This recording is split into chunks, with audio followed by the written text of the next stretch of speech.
Alright, hello everybody. Today we are going to be going over to the case study in Chapter 3, 3.1, Behrman versus the University of Notre Dame.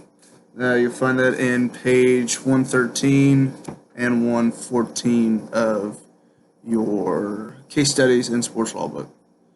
Um, in this case, the facts, quick little facts minded. Christina Behrman suffered a broken leg when she was knocked to the ground by a drunk as she was returning to her car after a Notre Dame football game. Behrman and her husband sued the University of Notre Dame for damage resulting for the injury. Now we can kind of go nice and brief against arguments on both sides of the case. Behrman's argument will start with the story and how they attended the football game at the University of Notre Dame. The Behrmans left the game shortly before the end. As they were walking through the parking lot toward their car, they observed two men who appeared to be drunk. The men were fighting, one of them fell down, and then they walked away from each other. One of the men walked past the Behrmans. A few moments later, the man fell into Mrs. Behrman from behind, knocking her to the ground. Miss Behrman suffered a broken leg from the fall. There was no usher or security people in the area when the incident occurred. The Behrman argued that there was business invitee. They were a business invitee of the University of Notre Dame. Therefore, the Notre Dame owed to her a duty to protect her from injury caused by the act of the other person on the premises. On the other hand, Notre Dame argued that the absent notice or knowledge of any particular danger to a patron of the university cannot be held liable for the act of the third persons. It is um, they will induct or conduct of a person will give rise to the actions of negligence only if that person owed a duty to the plaintiff to conform his or her actions to the standard of care. The existence of such duty is question of law. Generally, the operator of place of public of entertainment owes a duty to keep the premises safe from the invitees. The duty includes a duty to provide a safe, suitable means to ingress and egress, and a duty to exercise ordinarily and responsible care to protect patrons from injury caused by third persons. However, the inviter is not the insurer of the invitee's safety. So, with the court's findings, there were two findings from the court that were used for both sides.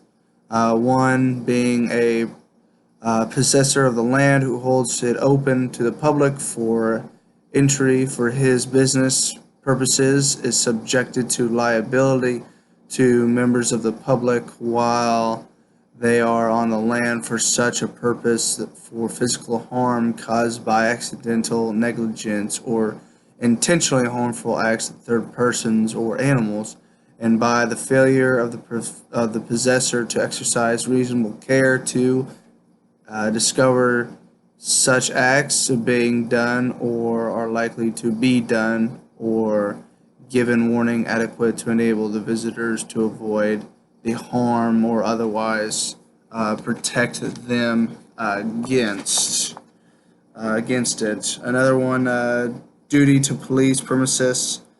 Since the possessor is not an insurer of the visitor's safety, he is ordinarily under no duty to exercise any care until he or she knows or has a reason to know that the act of the third person are occurring or are about to occur.